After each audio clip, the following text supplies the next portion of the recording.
Alright folks, hello and welcome back to Downstage Gaming. I'm your host Josh, and this is part 3 of our Let's Play of Head as Code.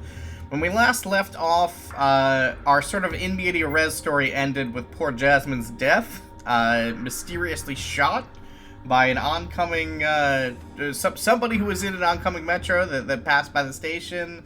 We don't really know much of what was going on there, but that sort of inspired us to think back to the past. So we've sort of gone back to what I believe is the beginning of this story.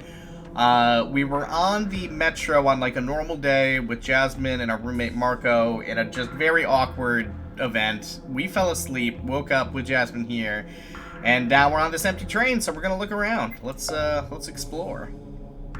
These were the seats furnishing the train's compartments. They were pretty small and snugly squished together to maximize use of space and snuggliness. They also weren't comfortable. Probably done on purpose so people didn't sit down if they could avoid it, or maybe so that they wouldn't fight over the seats. Doesn't seem like that works though, yeah. Clearly that didn't work out in Metro's favor. That wall was weird. It was separated compartment from the frontal one. There was a faint outline of a door, as if the conductor cabin could be accessed, but there was no handle. Had that always been there? Maybe. I was perhaps only noticing it now because I was looking around. Maybe it was just my imagination, but I feel like I was caged in. Like a bird in a cage. Looking around on the opposite side, I saw they blocked off this compartment from the rest of the train. No. A wall with a large red X had been installed between each slice of two compartments. It was as if it was only accessible, as if the only accessible ones would be these ones. Something strange was going on. Why would they put up this wall? Let's complain about, well, this was not, in fact, now listen.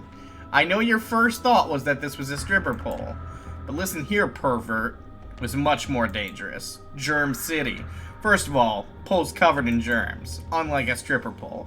People held onto it to keep themselves balanced when the train was moving, since most had to stand up.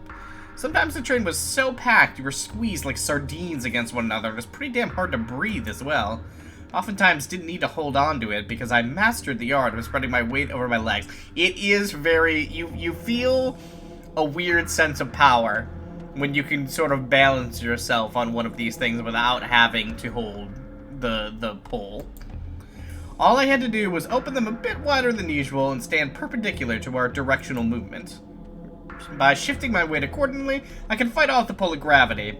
Then I didn't have to hold on to these things. Alright, nerd. Immortal against those damn germs. Can we see out the window? The station was completely deserted outside. There was absolutely no one I could see. The same could be said for the other side too. Both sides were empty.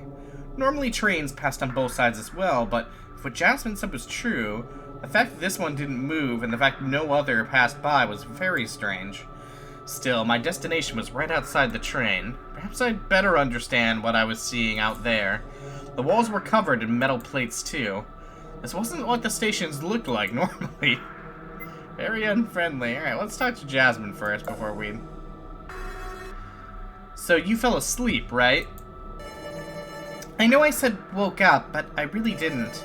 I sat down and everyone instantly vanished. It was instantaneous, like I keep telling you. That's... Listen, Jasmine, I gotta tell you, that's pretty whack. I know, right? It's a whack city over here. Couldn't believe what she was saying. She definitely fell asleep, but she's too proud to admit it. I looked outside of the train through one of the windows. There was no telling which station this was. Why is it not moving away? Are we at the end of the line? Our stop's way earlier than that. It would be such a bummer if that was the case. I don't know why it's stuck here, but I don't think we missed our stop. For some reason, I think this is it. On one hand, the fact that it's not moving is weirding me out. On the other, it means we didn't miss our stop, so maybe it's a blessing in disguise? Maybe something happened, they evacuated the area, and we just slept through it, I guess? If that's the case, we should hurry outside then. Whatever it is, it's not something we need to worry about too much. Nothing's happened for several minutes. But, and consider this, if it was an earthquake, for example, maybe we're just between two tremors. We should hurry out of here. Oh, there are no earthquakes here. Where do you think we live? In Montreal. That's where you live, at least. Anyway, there are no earthquakes here. Take your time. Nothing else is happening. Alright, let's try to open this. Okay, I'm ready to go. Finally. Been waiting for you, even if you were asleep, because I didn't really want to go without you. What if the door is closed behind me, right? Yeah, good thinking. Now that we're done, let's go. Okay, it's looking very familiar. We both stepped outside of the train. I looked at the strange plates on the walls for a few moments until something snapped me back. The doors to the train closed behind me, which made me turn around quickly. It's going away now? My question fell on deaf ears as Jasmine and I watched it roll away. We were really holding it up by just waiting there. Soon, it was gone, just like that. Should we have stayed inside? I don't think so, no. It may sound strange, but I have a feeling... Was it waiting for us to leave it before doing the same? Trains don't wait for people, Jasmine. It's the people who wait for trains. At any rate, I also noticed something strange earlier. She pointed at me. You're a real weirdo. Before I could act indignant, I took a look behind myself and noticed a welcoming committee of 2 was coming toward us. Was she pointing at them? No, she was definitely pointing at me. Directly at my neck, in fact. But that could wait. For now, I stared at the 2 who were coming up to us. They were strange enough that I would have considered her words were meant for the 2 of them. Alright, I like this guy already. First of the duo was an old man. He looked so old, his hair was entirely white. No, wait, there was a slight grayish tint to it too. Maybe he was in his 60s, maybe 70s. I don't think about people this way. You're so old! His outfit was all sorts of strange. That I'll kind of agree with you on. Hunched over, he wore several layers. A white shirt, gray vest with golden stripes, and 2 metallic shoulder pads. He also had a bag at his side. Alright. Yeah, this is... I'll admit, this is a strange duo. The one accompanying him was much younger. I couldn't see most of her face, so I couldn't tell just how young. But from how she looked, she might have been in her 20s, too, just like Jasmine, Marco, and I. However, there was a clear difference between us. We weren't super weird. Namely, she was adorned with very strange things, like a scarf. There was a headset on her, along with that facial plate mask. Was she playing some sort of game? Stranger even was the rest of her outfit. Made me think of Japanese shrine maidens. I don't know. I could see somebody wearing this and not be like, what are you doing? It wasn't exactly clear what the dress was supposed to be, but it was a sharp contrast to the technology on her head. Now, young man, it's rude to stare, you know. I averted my eyes for a moment while Jasmine took the lead. Hello. Sorry to bother you, but we're kind of lost and... Of course, I understand. We're in the same predicament as you, I'm afraid. We were starting to believe we would be the only ones here, but you arrived in a train, much like us. We had been discussing about investigating when you came out.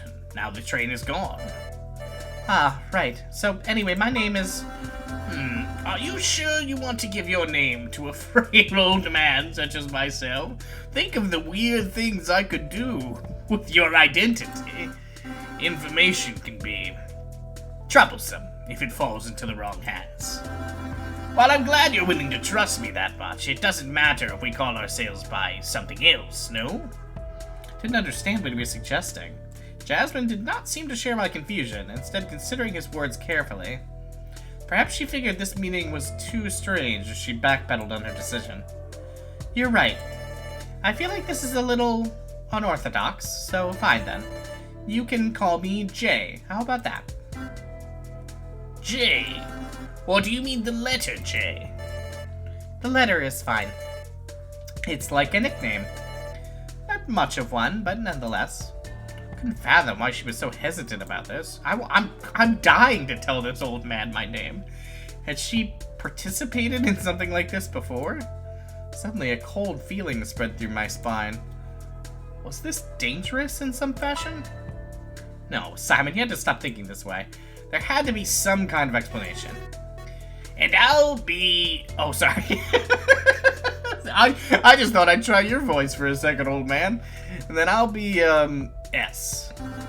Very well, that seems sensible enough. Lady at my side will be E in that case. As for me, I will be A, as in a knight of justice at your service. He pushed a hand onto his chest, acting solemn about it. If he really was a knight, that might explain his weird appearance, though there was something off about him. It was as if a part of what he said didn't seem sincere. I have several questions. And I may have several answers. Please, don't be afraid. Well, first of all, you two are dressed a bit, totally weird, no?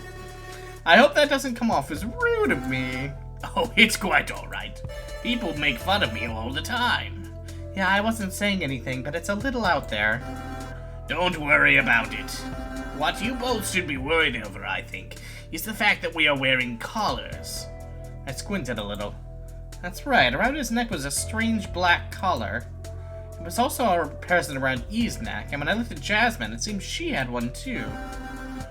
When I said we, I meant all of us. You both have one, just like ours too. I'm afraid that is not part of my usual fashion. Yeah, I noticed it earlier. That must have been what she was pointing at before the two of them came up to us. I wanted to examine it closer, but I couldn't, obviously, see mine, and I didn't think it was polite to ask either of the two others. Never want to ask somebody about their collar before, you really get to know them. Can you turn around, Jay? I want to see the back. It looks a bit stranger. Oh, huh? Okay then. Just as I thought, in the back was a strange circle. It looked like some kind of red scanner, or more like a large button. Pressing it would release the collar, but if that was the case, then why did we wear these? It was equally possible the button was dangerous. Left it alone for now, unwilling to take chances. Still, while examining it closely, a thought flashed by me. I remembered when I'd been in the train earlier. I was in the train with Marco. Right, speaking of which, where was Marco anyway?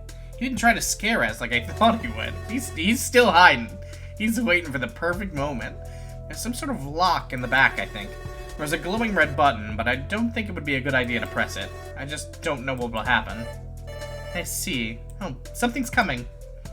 I pulled away, looking in the direction the something was coming from. It was another train and arrived at our side of the station, just like ours had been stopped earlier.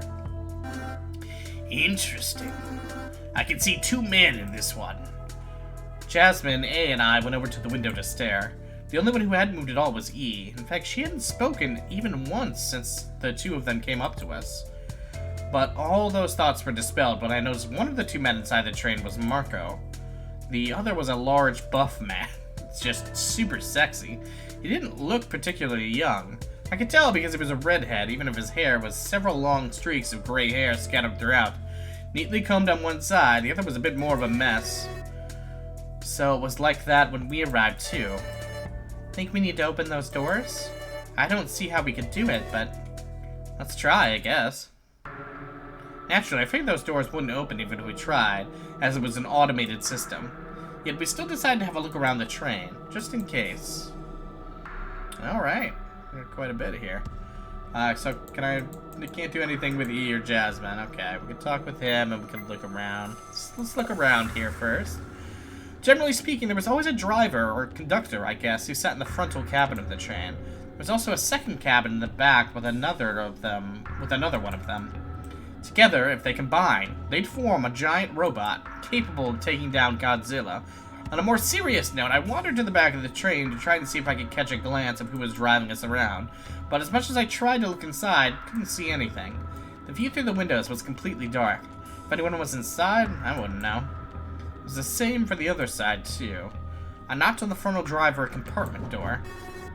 Hey! Anybody home?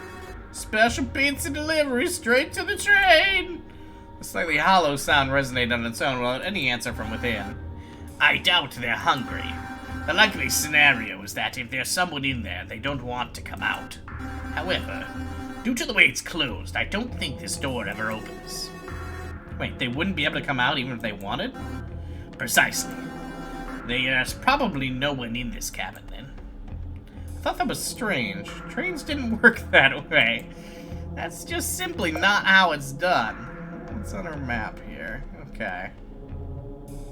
This is like somewhat hard to read, but I guess I see. Okay, this is both the two sides. And then we have a door going to some kind of room here. And then the normal Volt exit thing there. Okay, alright. Interesting. There was a tiny bit of space in this area. If I wanted, I could drop down to the rails below, between the train and the side of the station itself. I really wanted to go there so I could look at the train from up close, but it was ridiculously dangerous for a few reasons. First of all, the rails were electrified, so if I touched them directly, I'd definitely be incinerated. The voltage was no joke. Second of all, if I went down there, I could get hit by a train if it took off again. That's just a risk I didn't want to take. Both of those were shitty deaths, and I at least had enough self-respect to want to die another way. Oh, I'm sure we'll get a chance. So much for that. Maybe it would have helped, but too dangerous for sure.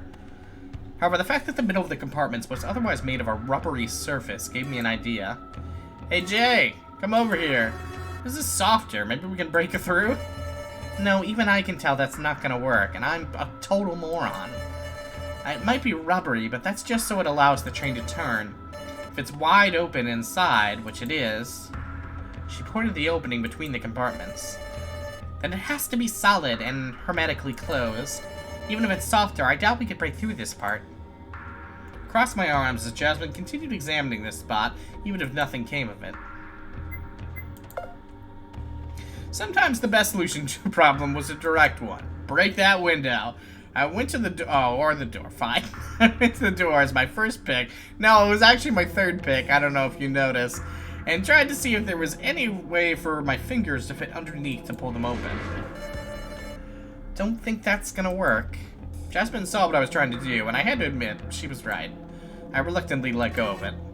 What now, then? Let's regroup and think about it again.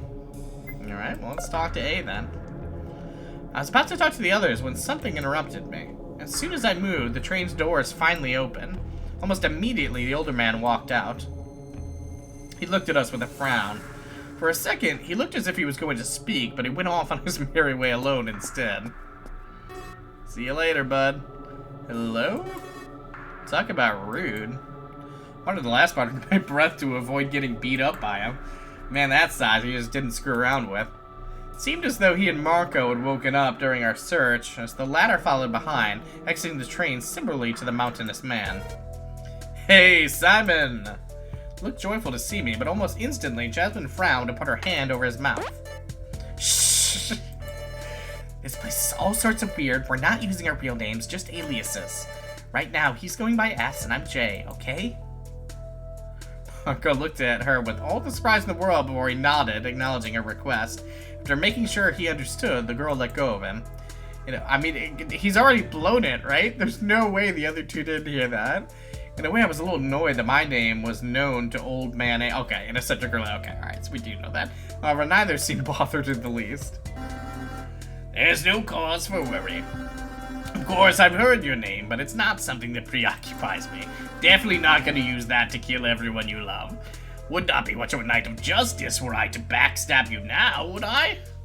Wanted to make sure neither of them would spill the beans, just so I could stay on the level with the rest of the field. First, I needed a bit more information. I've been wondering, do you two know each other? Excuse me. You introduced her, so... Oh, unfortunately, the companion at my side is unable to do so herself, because, as you may be able to see, she is unable to. Unable to what? Unable to unable? Unable to see, of course. And she is also unable to hear. She is both blind and deaf, making communication rather difficult. Thankfully, we have devised a way to do so quickly and easily. Might have to reconsider this voice and bring some water with me. Jesus Christ. Alright. He reached for a hand, which he took without hesitation. Their fingers then touched in strange ways. I tried to make sense of it. Was it some kind of tactile alphabet? The whole process took around a minute, after which she lit up. What should I give her here? Hello to you three. It is as he says. I'm unable to see or hear, but I can still talk. It was the first time she spoke since she came by us. Her voice was kind of soft. It was even softer than soft, in fact. Was it melodious? It resonated within me. I looked at the others to see if they had had the same effect, but Marco was simply waiting for things to happen, and Jasmine was otherwise unaffected. It didn't seem to get the same effect from it then. Something else struck me as odd. Despite the fact that she was blind and deaf, she could speak extremely well. If she had been disabled since birth, it would be much stranger. That probably meant she hadn't always been, but I didn't want to press into a complete stranger's past. Acknowledging her words, I nodded to Dee, which meant nothing to her. I immediately reflected my behavior when I remembered she couldn't see. Oh, sorry, I nodded, but you can't see, so wait. Embarrassment struck again, this time forcing me to bring a hand to my head and awkwardly rub it in derision. Jasmine was finding my reactions funny. At least someone was having fun. You do understand what I mean by making communication difficult now. He touched E's hand once again. The girl beamed, apparently understanding the predicament. This must have happened to her countless times. If anything, she didn't look annoyed by it. So, anyway, sorry to interrupt, but what's going on here? Jasmine and A filled him in on the subject of our presence here. Meanwhile, I had to look around the place, trying to see what the mountainous stranger had been up to. He was alone, next to the big door on the wall, examining the little consoles next to it. The more I looked at him, the more he looked frustrated with them. He'd been trying to leave the station, but from what I saw, the door was locked and we couldn't leave. Of course, I noticed the train had gone much like ours. Had left earlier once we stepped out. It seemed automated somehow. Hey, seems we can't leave. Interrupted the topic to bring that to their attention. From what I gathered, Marco was now nicknamed M in the eyes of the others. Makes sense. Have I not mentioned it before? E and I had examined the door, just like the large man is doing, but we could not leave. We're trapped here. That's not cool. Who would do something like this? That I do not know. However, we all share one element. Namely, we are all wearing one of these dangerous-looking collars. Marco checked his own, looking at Jasmine and me to confirm we had them too. That's right. I didn't even notice. Just like before, another train arrived, interrupting our conversation. How many of these trains are going to get here? Presumably one more. Because I think before we were told that there were 8 people. We're 6 here already, but if we all arrived in pairs, then we'd be 8? I looked through the window while feeling like I was part of the welcoming committee now. Inside were 2 girls who weren't asleep, unlike Marco and the man had been. The doors opened almost instantly. It was perhaps presumptuous of me to assume such, but was the opening of the doors tied to our awakening somehow? No, that was a little strange. How would someone rig it in such a way? Unless someone's watching us. Perhaps they could see us. I looked around for cameras while the 2 girls left the train. I saw none. Instead, I focused back onto them. They looked remarkably alike. Oh, twinsies! One of them was fiercer looking. She stood in front. The other was a little nervous, halfway hiding behind who I assumed was her sister, with pretty good reason. Don't worry, young ladies. We are in a strange predicament, but we are not hostile, I can assure you. Yeah, this is still weird, but don't worry. I'm telling you, man. We're not tied to whatever this is. Welcome, by the way. Marco smiled at them. He was a little awkward, always into them. He was always awkward around strangers, but perhaps there was another reason this time. Didn't pursue it, instead tried to help calm down the teenagers. Yeah, it's okay, we're all in the same boat here. They really didn't look reassured at all. The old man cleared his throat before extending a metaphorical hand to them. Due to our circumstances, we have chosen to call ourselves by nicknames. I am A, this lovely girl by my side is E, this boy is S, there's M, and the pink lady is J. Alright, I'm gonna have to think something else for this guy. His voice is killing me. What may we call you? The twin in front spoke after a moment of hesitation. My name is H, and my sister is G, then. Right afterwards, the man who'd previously ignored us approached us again. He either wasn't a fan of being excluded, despite the fact it was his own doing, or he noticed the group grew big enough for him to care about it. So what the fuck is going on here? Why can't I leave? We are currently attempting to make sense of this situation, so perhaps we should do so together, don't you think? The man thought about it. His presence was frightening the twins, who clammed up again. But first, we could use something to call you by. Surely you must have heard our nicknames, yes? Yep, and I frankly don't care what you call me or what name I give. So I guess you can call me Ray. That's good enough. The train had long gone by this point. No other came by. I wondered if this meant we were a complete group now? We had a joker, an old man, twins, a childhood friend, a disabled girl, and a big idiot. Oh, and I was there too. I'm the big idiot. The big idiot was Ray, of course. For some reason, I felt as though his head might have been a bit empty with the way he acted. That's really rude, man. He even bellowed at us post-introductions, asking us to check around again for a way out. We did so begrudgingly, but the fact of the matter was clear. There was no way out. Well, that wasn't quite right. There were two ways out. The first was ridiculous. If somehow the television screen allowed us to pass into another dimension. Alright. Nah, there was no midnight channel for us. That wouldn't happen. Alright, listen. Everyone who makes these loves Persona 4. That's what we're learning. The only other way was to take the train, so through the tunnel. However, that was dangerous. Hey, I found a locked gate here. One of the twins called to us. Deep inside a dark maintenance hallway, right next to the tunnel, there was a locked gate. Its bars were thick. What do you think this means? Means it's locked. Use your eyes. You've got some, unlike the E-girl over there. Can't you just break through it? He attempted to do so. His big build allowed him to ram into it with such force, and yet, other than a loud reverberating smash, there had been no effect. Jesus. The door remained firmly locked. What the hell is this door? It's like the other in the metallic wall. They're so fucking solid. Unless we're throwing ourselves on the tracks, I guess we're stuck here for now. Let's deliberate on what to do among ourselves, okay?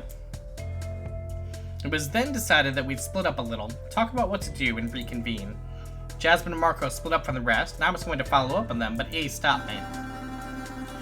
Would you kindly speak to our little groups to give their opinion on how to proceed? Well, I guess. You think it would help them make up their minds faster? Yes. As much as I wish to give everyone their space, we need to be sure of what we're doing sooner, not later. Understood what he meant. Couldn't stay here forever. With a nod, I left it to head over to my friends. Actually, I wasn't bound to that. Perhaps I could just speak to someone else instead. I'm going to go check up on the twins, Ray, or my friends. There was the option of talking to A again, but that was possibly just a waste, as I could just talk to him now. Couldn't hide my curiosity over the duo he formed with E, though. Interesting. Okay. Alright, well, since doing the old man's voice tore my throat up apart, now I'm gonna have to go get a drink. So we're gonna stop it here and decide who of these different groups we can talk to next time. Until then, this has been Downstage Gaming. I have been your host, Josh, and I will catch you all next time.